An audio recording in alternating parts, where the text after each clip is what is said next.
For those who may be new to joining and don't know me, I'm Dr. Jason Banta. I'm the Extension Beef Cattle Specialist stationed at the Overton Center, and this is our monthly Ag in the Evening program. Tonight's topic is longevity and culling considerations in beef cows. So we'll spend a little time talking about some of the reasons we end up culling cows in a lot of situations, what impacts that has on longevity, and what impacts that may have on the overall income for our operations. So when we think about longevity in beef cattle, I guess the first thing is, how would we define longevity? What does that really mean?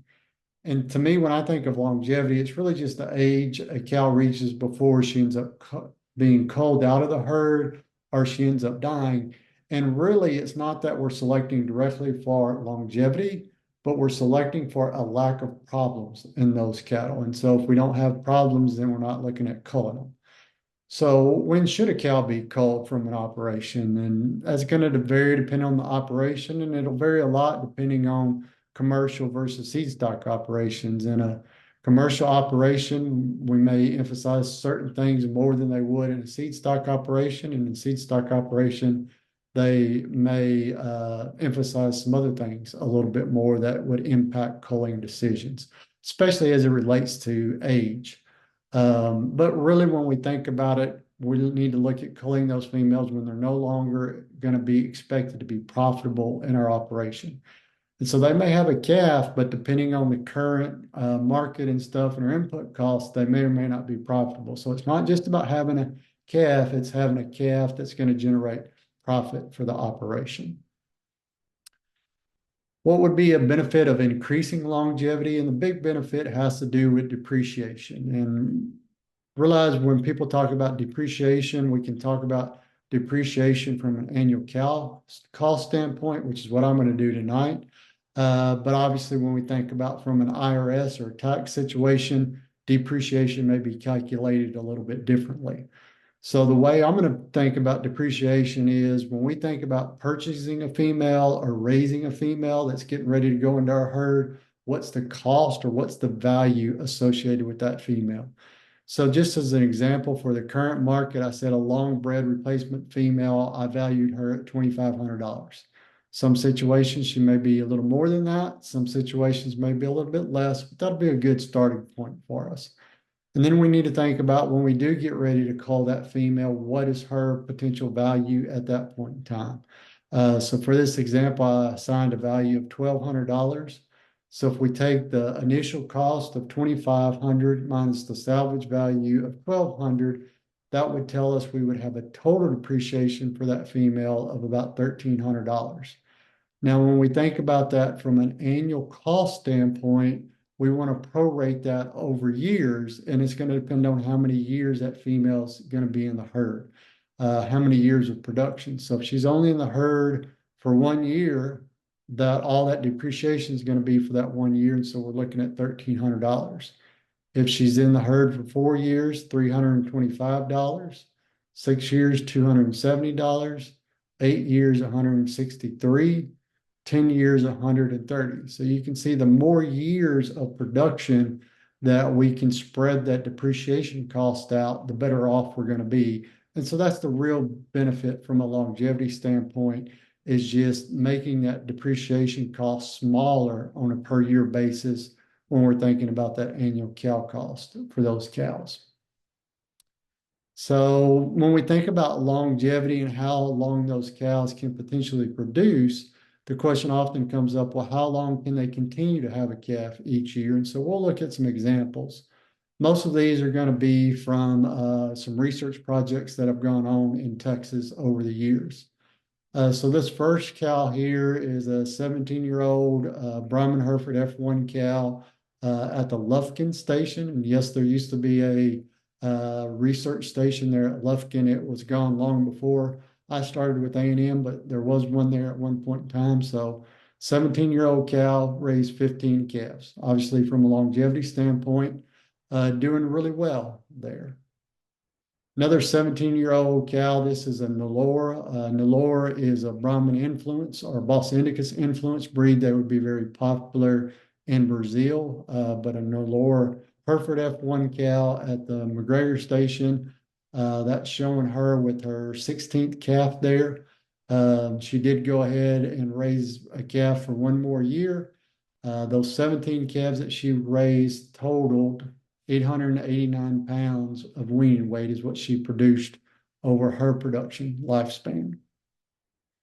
18-year-old Boron Hereford F1 cow at McGregor, again, as part of a research project, raised 16 calves in that situation. This is actually from a commercial setting. This is a picture that was shared by Dr. Joe Pascal, retired specialist out of Corpus Christi, but an 18-year-old cow that had raised 16 calves. Again, from the McGregor station, 20-year-old Nelora Hereford, shown there with her 20th calf. She had skipped one time, but she did have two sets of twins in that situation. And then back from the Lufkin station, 21-year-old, excuse me, Brahman Hereford F1 cow with her 18th calf. These would be some of the extreme examples. This is not what we would expect to see on average, but it does kind of illustrate to us the potential and longevity in some of our cattle out there where they could be and what they could potentially do if we didn't have other problems, whether those be reproductive problems or other reasons. We ended up culling those cows out of the herd sooner.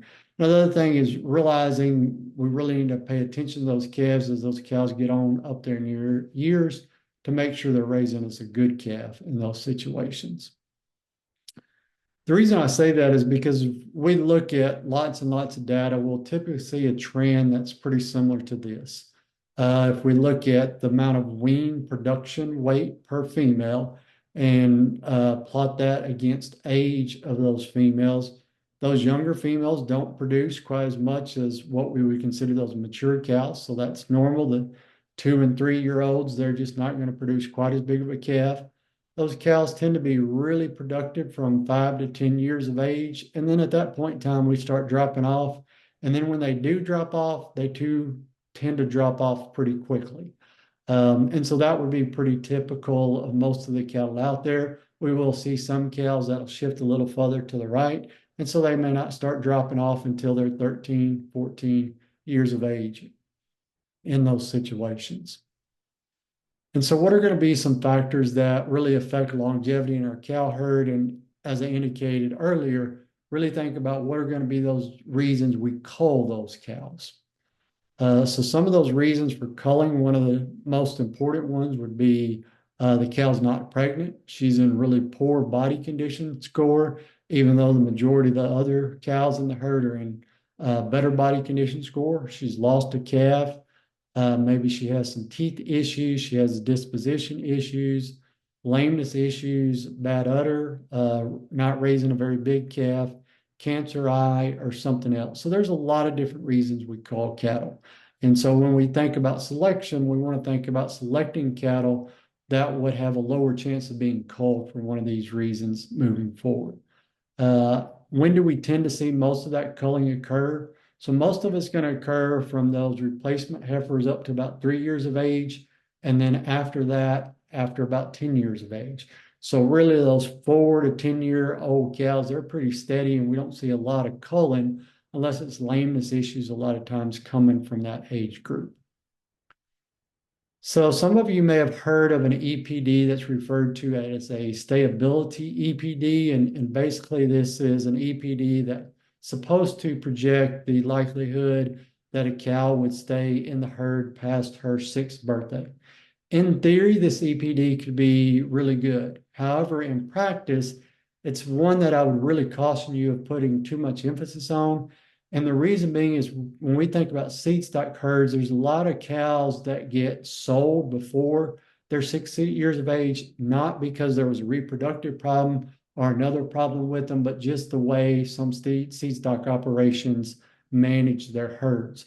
And so because of that, that really creates a lot of noise within that stayability EPD. So in theory, it makes a lot of sense. In practice, need to probably be kind of careful with it and not something I personally would use in the selection process. When we think about those females not being pregnant, or we're typically going to refer to those as open females, what are some of the reasons for that? And should we cull those cows just because they're open? And one thing we want to remember is biology is not 100%. So we're not going to get 100% of those cows that get bred and have a calf and raise a calf to weaning every year. Now, our goal would be if we exposed 100 females, and that would be a mix of a few heifers and then cows to a bull, that we would want to have at least an 85% calf crop. So meaning of those 100 females that got exposed to a bull, at 90 or so percent or more are going to get pregnant. But then of those that get pregnant, we're going to go ahead and get 85% of that 100 that actually wean a calf. So don't take 85% of the pregnancy rate, take 85% of the original number that was exposed to the bull. And so if we do decide to, or as we're thinking about that culling process, should we cull that open cow and keep a heifer? And that's going to tell you it really depends on the situation, and the answer may vary depending on the situation. If that cow's never been open before and she doesn't have any other potential problems, it may make sense to go ahead and keep her versus keeping a heifer for another year.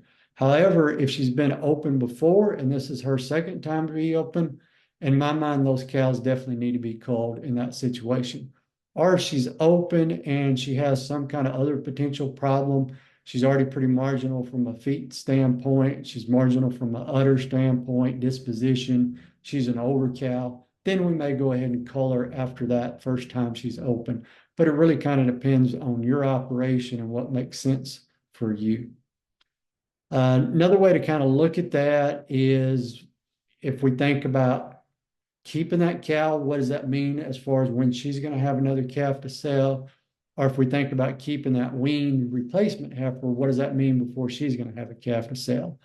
So I just took this example and said, all right, we had a spring calving operation and we were weaning those calves September of 2024.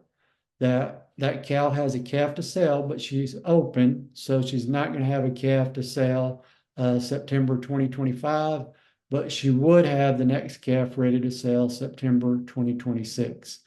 If we decided to sell that cow and keep her heifer instead, when would she have her first calf? So we keep that 6 to 8 month old heifer that was weaned September of this year. September of next year, she's going to be roughly 18 months old and would be short bred at that point in time. And then September of 2026, she's going to be roughly 30 months of age and she should have a calf to sell at that point in time. So as far as selling the next calf, we're really going to see the same thing, whether we're talking about a cow or keeping that replacement heifer. Now, which one of those is going to raise a bigger calf in 2026? Well, we would expect that cow to raise a bigger calf in 2026. One, because of the differences in age and what that means on weaning weight, like we talked about earlier. Plus, if we think about it, that cow, she hasn't raised anything for a year, so she's going to be in good shape. And so she's in better body condition. She's probably going to milk a little better, and we'll see even a little more boost there. The other thing is we want to think about who's going to require higher quality feed over the next year. And so that cow, since she is going to be open for a year, she doesn't need the highest plane of nutrition. We probably don't need to supplement her near as much as we would the rest of the cow herd in most situations. In contrast, those heifers are going to need a little higher quality diet and may require a little more supplementation. So those are just some things you want to keep in mind when you're making that decision to cull that open cow that doesn't have any other problems or keep that replacement heifer. So what are going to be some factors that affect pregnancy rates? Because we really want to have those cows that have a calf. That's what we're focused on. So nutrition is a big one. And so there we're really thinking about body condition score, and that would be both for cows and heifers. And then when we think about heifers, it's proper heifer development. If we don't get those heifers developed properly, we're going to reduce their chance of getting bred initially, but especially getting bred after that first calf. And so that's going to affect those heifers from a longevity standpoint. So we'll think about that. Age, if we had some really, really young heifers that for some reason we were trying to breed, that would reduce pregnancy rates a little bit just due to age. So just think about, typically we're trying to breed those heifers when they're 13 and a half to 14 and a half months of age. But if for some reason somebody was trying to breed some 12-month-old heifers, we'd see a little lower pregnancy rates in most situations there. Or if we're thinking about those really old cows, we would see some lower pregnancy rates. From a disease standpoint, and we're thinking about diseases like lepto and vibrio in that situation, or IBR and BVD, but that can affect pregnancy rates. Calving difficulty. If that cow, even if we don't have to pull a calf, but if that cow or heifer has difficulty calving, that typically delays how long it takes for them to come into estrus after calving, and so increases our odds of having an open female in that situation. Environmental stress, we'll talk about that in a minute. Genetics. And then as I indicated earlier, biology is not 100%, so we're not going to have a 100% calf crop, but we do want to get that calf crop as high as possible. And then there's going to be some other factors that can influence pregnancy rates as well. So I mentioned body condition score, and this is one of the big ones, one of the really big ones. And this is some data out of Florida on mature cows, but we see this from all the research studies that have been conducted on body condition score. We'll see the same pattern, and it'll apply to heifers as well. But if you look at cows in a body condition score 2, and remember body condition score goes from 1 to 9, with 1 being really, really thin and 9 being really fat, and then 5 being in the middle there. For those 5 body condition score 5 cows, we really can't see any ribs on them, but we don't have really any extra fat as well. So you see body condition score 2 cows, really low pregnancy rates. We go from a 2 to 3, prove that quite a bit, 3 to 4, 4 to 5, 5 to 6. We still see some improvement up here, but not as much. So what that tells us is on mature cows, and for the purpose of this discussion, we'll say mature cows would be cows that are 4 years of age or older. We want them at calving and at least a body condition score of 5 or better.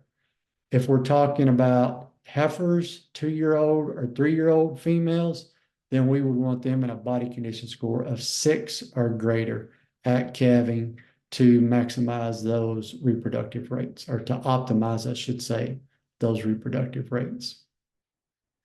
Teeth is something that comes up quite a bit. And if you have some concerns, then you definitely may want to check teeth in cows. But is it really necessary to check teeth in every cow every year? And I'm going to tell you, I'm in the group that probably doesn't think that's necessary. That's not something we do in our operation. For me, what's going to be more important than actually opening her mouth and looking at her teeth is looking at the body condition score of that cow and the size of the calf she's raising. And those are going to give me a better indicator, a more important indicator than what the teeth would. But definitely nothing wrong looking at teeth if you want to, but don't feel like it's something that you have to do on every cow every year. So I mentioned heifer development earlier and that it can have some major impacts on longevity.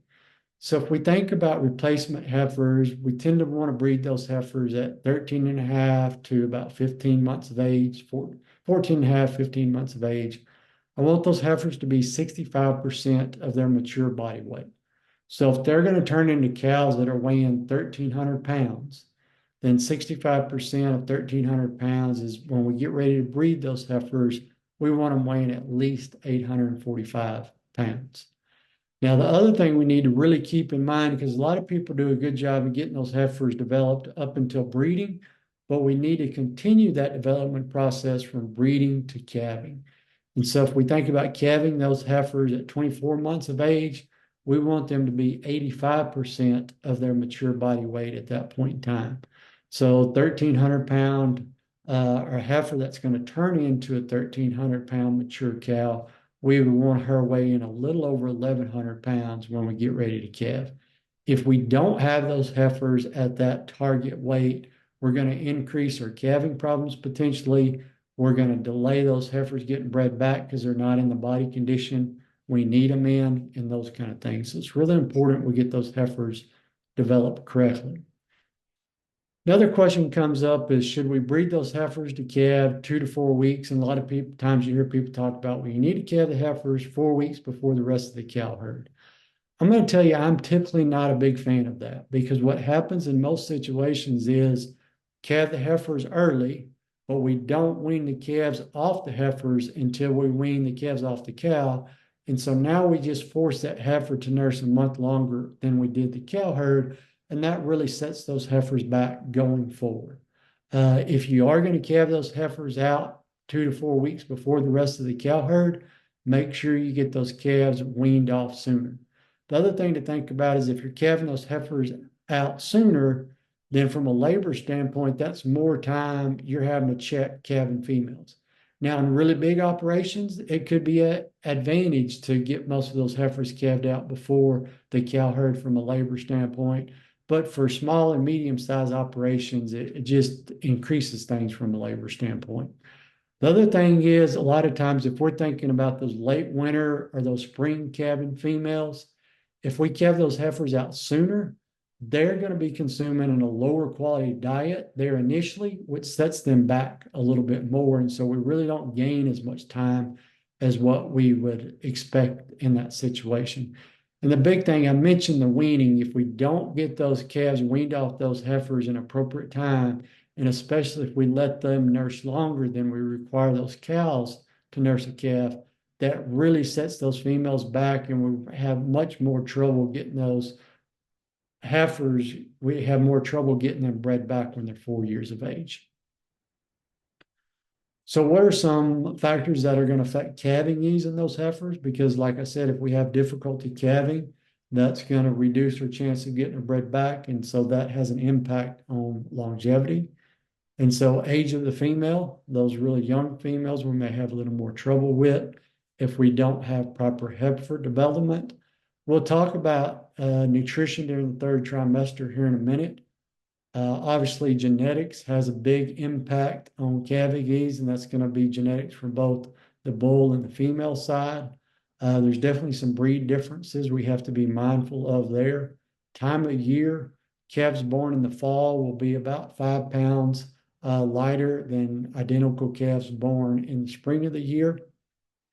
Heterosis can have some play there. And really, when we think about heterosis, is if you're wanting to make F1, so we talked about those Brahman Hereford cross F1s earlier, is we never want to take a Brahman bull and breed him to a Hereford heifer, because we see really, really big calves in that situation. And even breeding a Brahman bull to Hereford cows will increase those birth weights by about 25%. If we take a Hereford bull and breed to a Brahman cow, we actually decrease birth weight. So that's something to keep in mind if you're ever making that type of an F1 cross. Obviously, we can't control presentation, but that will have an impact on calving issues. And then if we have abnormally shaped pelvis, that can impact calving issues as well. But when we think about nutrition during gestation, if we look at the solid line here, okay, that would represent the weight of that fetus as it's growing. So if we look at the first trimester here, you can see not very much fetus growth from a weight standpoint.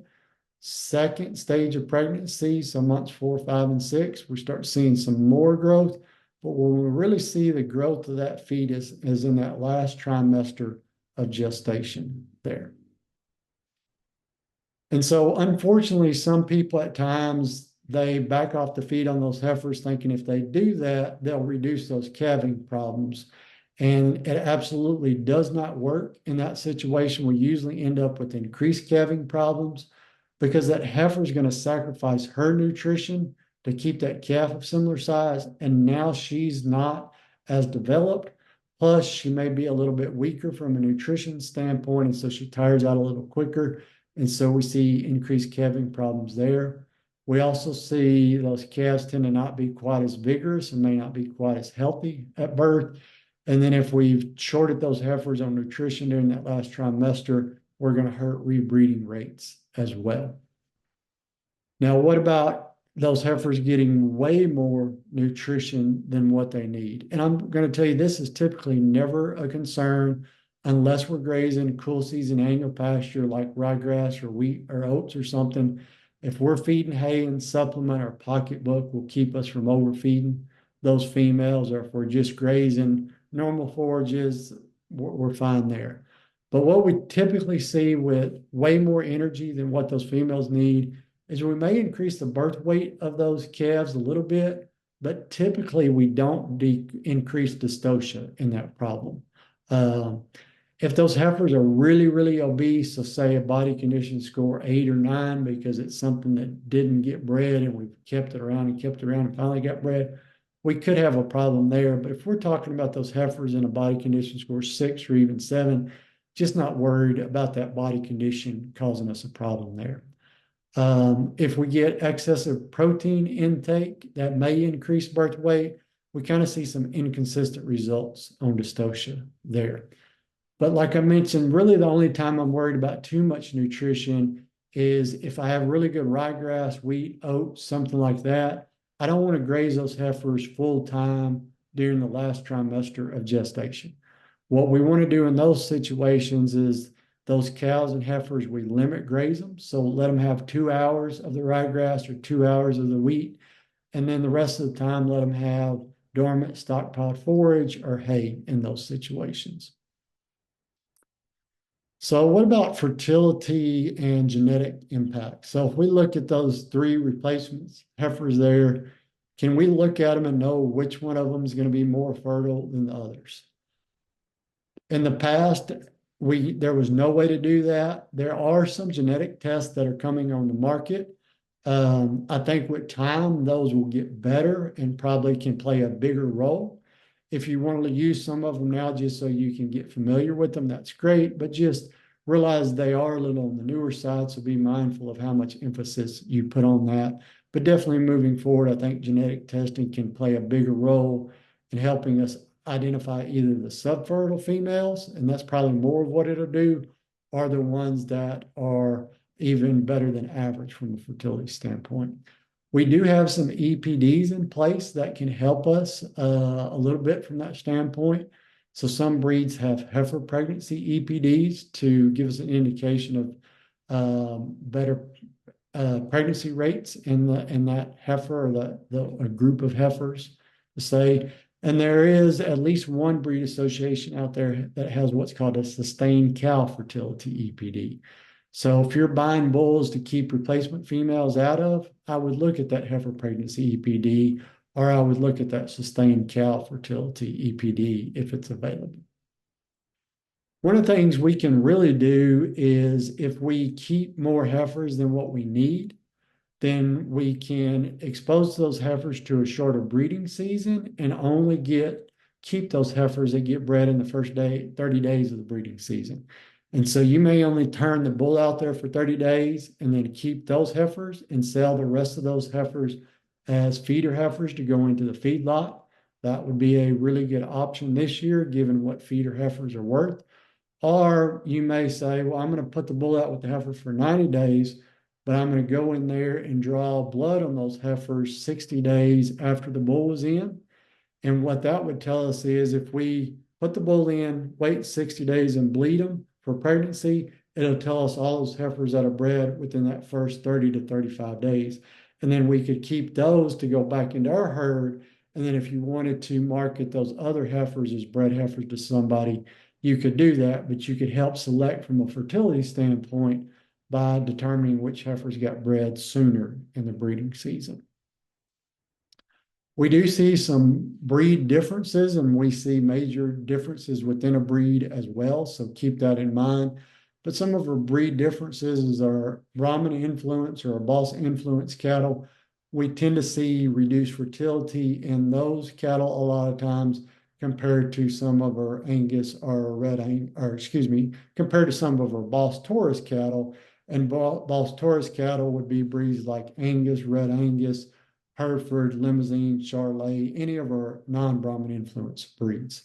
Now, with that being said, one of the things you may have noticed when we were looking at some of those cows that were much older earlier, typically there's some Brahman influence in those cows. So Brahman influence, we gain some age advantage in those cows as far as how long they may stay in production, but we may lose a little bit of fertility in them on the front end, especially. So just be aware of those differences.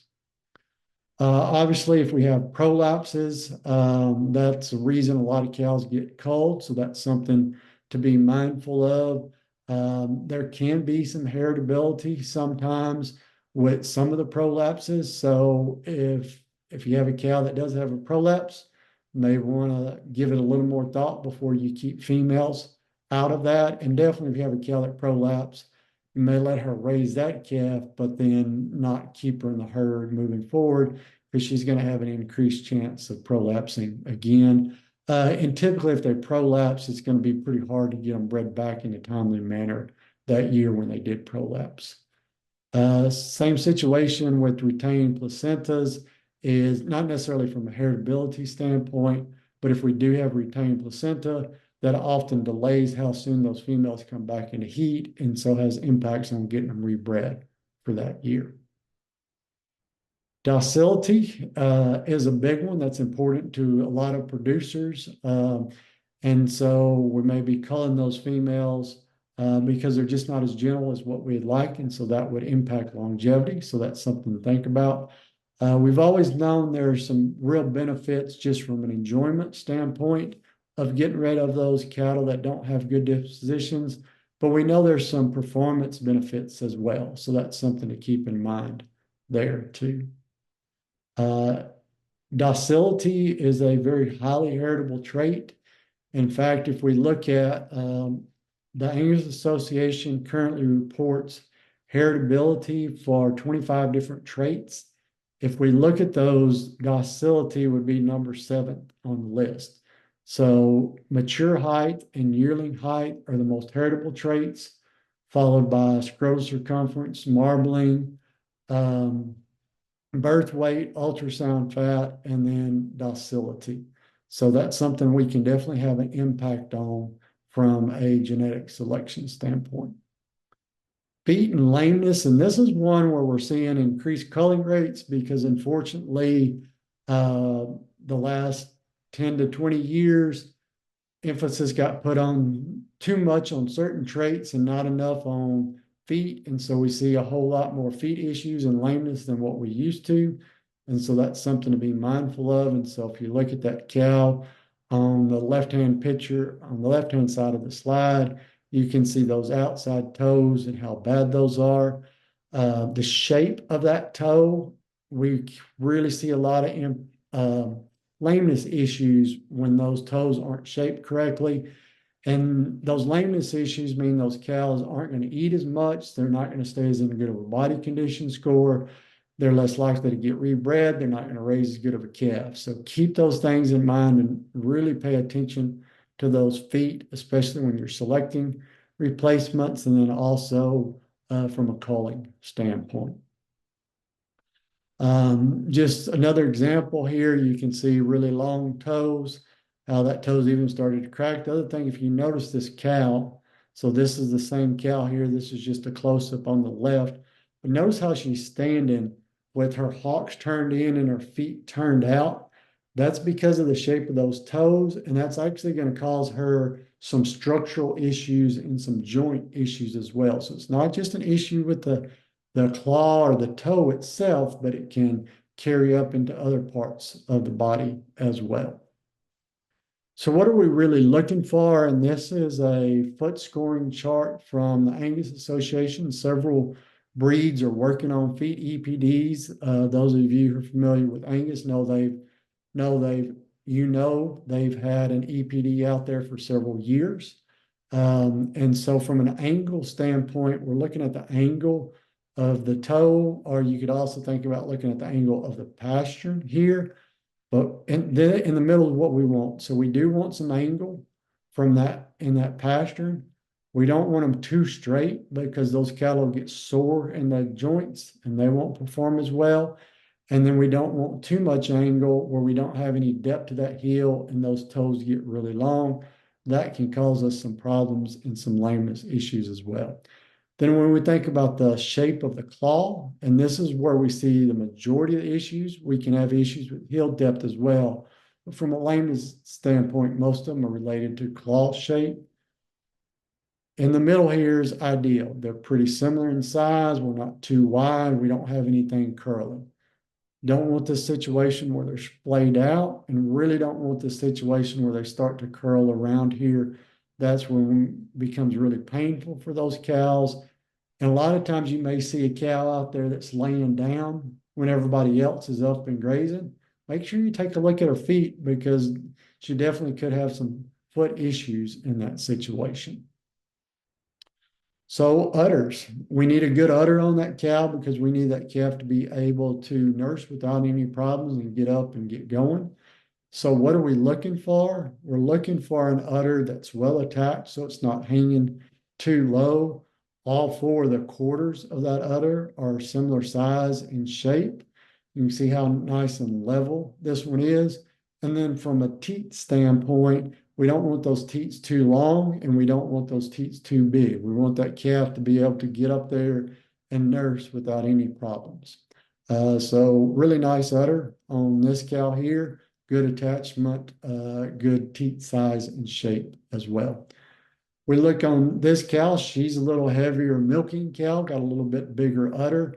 Again, nice, good uniformity from quarter to quarter, good attachment. She may be a little bit coarser on her teat design than the cow we just looked at, but more than acceptable in that situation. If we look at this cow, this is one that we need to be mindful of, and really need to have on our potential list from a cull standpoint. So from a suspension standpoint, we got problems there. That udder is really starting to fall down. With time, that's going to get worse. If we get really good pasture conditions, it'll get even worse there. So we got suspension issues. And then you can see those teats are much coarser in that situation. And so the teat's just going to be a little harder for that calf to get a hold of. But what really becomes hard is when that suspension is poor, that calf may have to actually kind of bend down to get that teat in its mouth to suckle. Now, for a 3-month-old calf, that's not a big deal. But when we're thinking about that newborn calf on wobbly legs and stuff, that can really be an issue moving forward. So that's something to think about when those cows start getting like that. You really want to think about them being on the short list from a culling standpoint. If we look at this cow, what's wrong with that udder? So first thing I see is from a suspension standpoint, we don't have really good attachment there. But the other big thing is have a really big teat here that newborn calf is definitely not going to be able to nurse. And when we think about that suspension and that other udder hanging low, and then that big bottle teat there, do we really want to be out there trying to help a calf in the future nurse off that cow? Or if we're not able there to help that calf, do we end up losing a calf because it wasn't able to nurse in that situation? So things we want to keep in mind there. And then if we look at this cow, she's got multiple problems. So if we look at her close, the two teats on the right side are way bigger than they need to be. So big teats. On the left side, we actually have two what we would typically refer to as blind quarters, meaning that cow is not producing any milk out of those two quarters. And then we have poor suspension there. So this cow just doesn't have anything going good for her from an udder design standpoint. So what are some environmental influences that can impact longevity in our cows? So heat stress, if we have cows that just don't handle the heat as well, we can have impacts from a breeding standpoint where cattle just don't breed as well in hot weather, and they're not going to maintain body condition scores well, which is also important. Now, heat stress is way more than just color of those animals or breed of those animals. Now, obviously, our straight Brahman or half Brahman cattle, we tend to see really good heat stress in them. But even some of our Brahman cross cattle, we can see some heat problems in at times if they're less than those half-blood cattle. And then we see heat stress in all colors of cattle. So that's something to keep in mind. If you're really worried about color and heat stress, white or light tan would be more of what we would want to think about and would be more favorable in those situations. A lot of what heat stress is selecting cattle that are raised in your environment nearby, because those are cattle that have performed under those conditions that are similar to yours. We have the flip side where cold stress can cause us problems. So cows that are thin, they just don't do well in those really cold, harsh conditions. And so while we don't have long periods of cold weather, we have over the last few winters had, 3 to 7 days of some really extreme cold where some people even lost some cattle in some of those situations.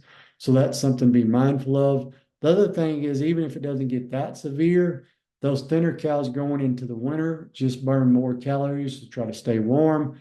That's going to reduce body condition score, and that's going to have a negative impact on pregnancy rates moving forward. If we have a tendency to overgraze our pastures and we always keep them short, we tend to wear those teeth out on those cows sooner. And so they're going to drop body condition at a younger age and need to be culled because they just don't have enough teeth left. So that's something to be mindful of. And then if we're on sandy soils or Bermuda grass, those sandy soils, that coarse sand tends to wear teeth sometimes a little more than a clay or a clay loam soil. And then Bahia grass, partly because of the growth habit and then also the way it's made, it tends to wear those teeth a little bit quicker than some of our other forage species or soil types. We do have some breed differences as well from a longevity and age of production standpoint.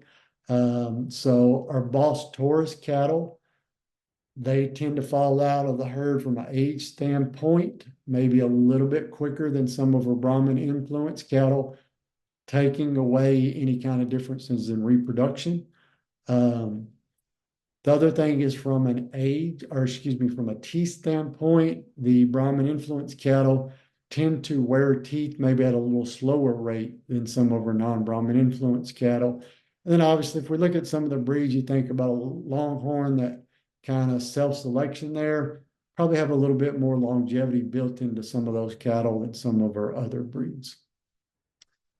Cancer eye, obviously that's something we don't want, but if we do have cancer eye, we want to either get it treated or get that cow culled early, because if we wait until it gets bad, we lose any value in those cows.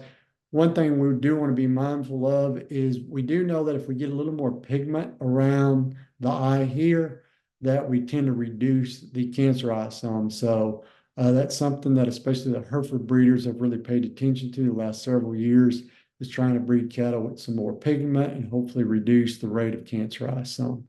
Obviously, this is something we want to avoid. Never should let an animal get to this stage from a welfare standpoint. Then obviously, if we have cancer eye and it can turn into this very minor cancer eye can turn into something really bad in just a matter of a few months. So we want to be mindful of that. But when we get to this point in time, we just don't have any value in those animals. And obviously, they would have to be culled at that point in time. One of the last ones I want to talk about, and this is kind of a newer issue, but we have been seeing more cardiovascular issues and heart failure in cattle. We've been seeing it in our feedlot cattle, but that doesn't mean we won't see it in our cow herds, because there is some genetic components to this.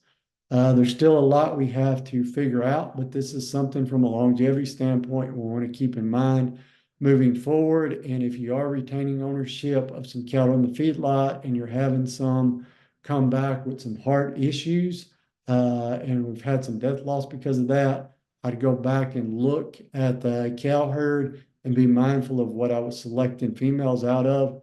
There are some genetic tests that are available and some more that are being developed that can be used to identify some of these potential issues as well.